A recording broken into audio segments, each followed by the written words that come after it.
آج پاکستان اور بہت سے دوسرے ملکوں میں کئی لوگ ہیں جو کہتے ہیں کہ اسلام اور مغرب کے مابین جنگ جاری ہے۔ وہ کہتے ہیں کہ امریکہ نے مختلف یورپی ممالک کی مدد سے مسلمان ملکوں کو ہدف بنایا، ان پر حملے کیے۔ افغانستان اور عراق اس کی مثالیں بنتی ہیں۔ پاکستان کے اوپر ڈرون کے حملے ہوتے ہیں، یمن پر بھی، اور وہ اس نتیجے پہ پہنچتے ہیں کہ یہ ایک مذہبی جنگ ہے۔ اگر یہ بات درست ہے تو پھر تو اس کے نتائج انتہائی بھیانک ہیں، اس لیے کہ مذہبی جنگیں تو صدیوں تک چلتی ہیں۔ لیکن اس سے قبل کہ ہم اس بات کو قبول کریں، ہمیں تمام حقائق کو دیکھنا چاہیے ٹھنڈے دل کے ساتھ۔ ہاں، یہ بات درست ہے کہ امریکہ نے بہت سے ملکوں کے اوپر حملے کیے ہیں۔ دوسری جنگ عظیم کے بعد ایسے حملوں کی تعداد 30 سے زیادہ ہے۔ سر فہرست ویتنام ہے، جس جنگ میں 10 لاکھ سے زیادہ لوگ ہلاک ہوئے تھے۔ ویتنام کے علاوہ لاؤس، کمبوڈیا، کوریا اور دیگر ممالک بھی ہیں۔ اگر جنوبی امریکہ کی طرف دیکھا جائے تو وہاں گواٹے مالا، ایل سالوڈور، پاناما اور گرناڈا کے اوپر حملے ہوئے ہیں۔ مگر یہ کوئی مذہبی جنگیں تو نہیں تھیں۔ ان کا مقصد یہ تھا کہ ان ملکوں سے سستے وسائل حاصل کیے جائیں، کہ امریکہ اپنا اثر و رسوخ دنیا بھر میں بڑھائے، اور سب سے بڑی بات یہ کہ سوویت یونین اور کمیونزم کا وہ مقابلہ کرے۔ اس مقصد کی خاطر امریکہ نے دنیا کی سب سے بڑی فوج بنائی، اور آج بھی یہ موجود ہے۔ اگر یہ کوئی مذہبی جنگ ہے مسلمانوں اور مغرب کے مابین، تو پھر ہمیں کچھ مشکل سوالات کے جواب دینے پڑیں گے۔ اول یہ کہ ایسے مسلمان اتنی تعداد میں کیوں ہیں جو امریکہ یا مغربی یورپ جا کر رہنا چاہتے ہیں، ادھر کی شہریت حاصل کرنا چاہتے ہیں۔ اگر آپ کسی بھی ایمبیسی کے باہر دیکھیں تو ویزے کی لائنیں لمبی ہوتی ہیں، ان میں طرح طرح کے لوگ ہیں، راسخ الاعتقاد لوگ بھی ہیں۔ دوسری طرف امریکہ اور یورپ نے اپنے دروازے تو بند نہیں کیے ہیں، وہ بند کر سکتے ہیں۔ ایسا کیوں؟ ہاں، کچھ لوگ کہتے ہیں کہ ان کو ہماری ضرورت ہے، سستی لیبر انہیں چاہیے۔ ہاں، شاید کسی ایک زمانے میں ایسا ہوتا ہوگا، لیکن اب تو نہیں۔ اب تو وہاں پر بے روزگاری اس حد تک پھیل چکی ہے، چنانچہ اگر وہ چاہیں تو وہ یہ دروازے بند کر سکتے ہیں۔ لیکن اس کے برعکس ہم یہ دیکھتے ہیں کہ مسلمان والدین کے بچے جو ان ملکوں میں پیدا ہوتے ہیں، انہی ملکوں کی شہریت ایک دم مل جاتی ہے، پیدائش پر مل جاتی ہے۔ اس کا مقابلہ آپ کیجئے سعودی عرب، بحرین، کویت اور دیگر تیل سے مالا مال ملکوں کے ساتھ۔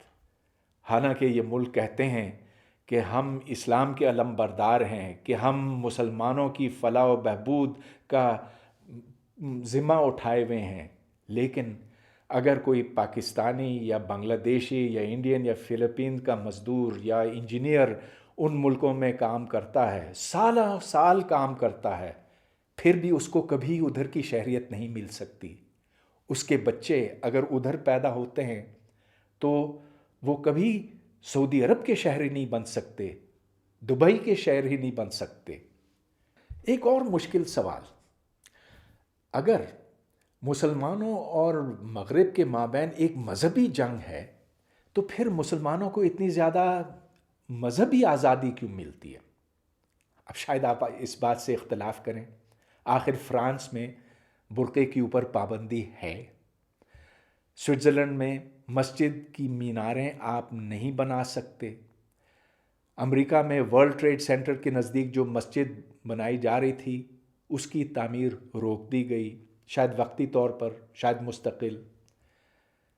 لیکن اگر ہم دوسری طرف دیکھیں تو امریکہ میں مساجد کی تعداد بڑی تیزی سے بڑھی ہے۔ 30 یا 40 سال پہلے وہاں صرف 2 یا 250 ہوتی تھیں، اب 2,500 یا 3,000 کے لگ بھگ ہیں۔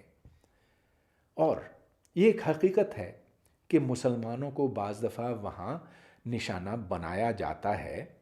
ملازمتیں ان کو اتنی اچھی نہیں ملتی جتنی دوسروں کو ملتی ہیں۔ بعض دفعہ جرائم بھی ہوتے ہیں جن کا ہدف مسلمان ہوتے ہیں، لیکن ان تمام چیزوں کے خلاف وہاں پر مسلمان آواز اٹھا سکتے ہیں، وہ پولیس کے پاس جا سکتے ہیں، عدالت میں جا کے مقدمہ لڑ سکتے ہیں، اور بعض دفعہ وہ جیت بھی جاتے ہیں، بلکہ میں یہ کہوں گا کہ کافی دفعہ وہ جیتتے ہیں۔ اس کے برعکس اگر آپ سعودی عرب میں ہوں اور ایک پاکستانی ہوں اور آپ کے مالکان آپ کے ساتھ کوئی زیادتی کرتے ہوں، آپ کو نوکری سے برطرف کر دیتے ہیں، یا کوئی جھوٹا الزام لگاتے ہیں، یا یہ کہتے ہیں کہ یہ ہیروئن کی اسمگلنگ کر رہا ہے، تو وہاں آپ کا کوئی پرسان حال نہیں ہے، کوئی قانون نہیں ہے، اور حالانکہ بہت سے پاکستانی اس کی زد میں آ گئے ہیں لیکن کوئی آواز نہیں اٹھا سکتا۔ چنانچہ یہ ایک حقیقت ہمارے سامنے ہے کہ مغربی ممالک میں مسلمانوں کے ساتھ کوئی بدسلوکی نہیں ہوتی، بلکہ ان کے ساتھ اچھا ہوتا ہے۔ لہٰذا یہ کوئی مذہبی جنگ تو نہیں ہو سکتی، کوئی تہذیبی جنگ نہیں۔ تہذیبی جنگ کی اصطلاح مسلمانوں کی ایجاد تو ہے بھی نہیں، یہ سیمیول پی ہنٹنگٹن جو ہارورڈ کا پروفیسر تھا اس نے بنایا۔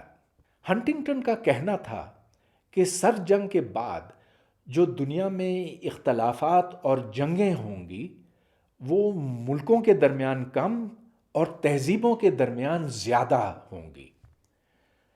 ہنٹنگٹن نے تمام دنیا کو 7 مختلف تہذیبوں میں تقسیم کیا: عیسائی، مسلمان، چینی، جاپانی، ہندو، لاطینی امریکہ اور سلاوک آرتھوڈاکس۔ اس نے تمام تہذیبوں کو ان کے مذہب کی بنیاد پر پہچانا۔ مگر کیا ایک تہذیب کو مذہبی بنیادوں پر پہچانا جا سکتا ہے؟ اگر یہ بات درست ہے تو پھر جو کیتھولک برازیل یا گواٹے مالا میں ہے اس کو تو ویسا ہی ہونا چاہیے جیسے ایک کیتھولک جو اٹلی یا جرمنی یا سوئٹزرلینڈ میں رہتا ہو، مگر ان میں تو زمین آسمان کا فرق ہے۔ اسی طرح ایک ہندو جو پنجاب میں ہے اور ایک جو کہیں کیرلا میں ہے، ان میں آخر کیا مماثلت؟ جو پٹھان مسلمان ہیں اور بنگالی مسلمان ہیں وہ تو ایک تہذیب کے ارکان نہیں ہو سکتے، ان کی زبانیں الگ، ان کی سوچ الگ۔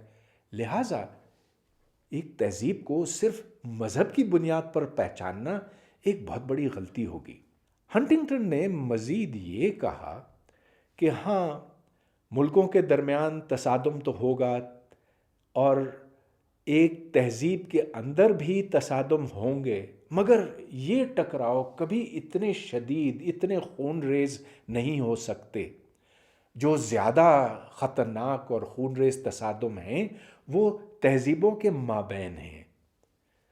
اگر ہم آج کی دنیا پر ایک نظر ڈالیں تو ہمیں پتہ چلتا ہے کہ یہ بات کس قدر غلط ہے۔ جو سب سے خون ریز اور خوفناک اور خطرناک تصادم ہیں وہ ایک ہی مذہب کے اندر آج ہمیں دکھائی دیتے ہیں۔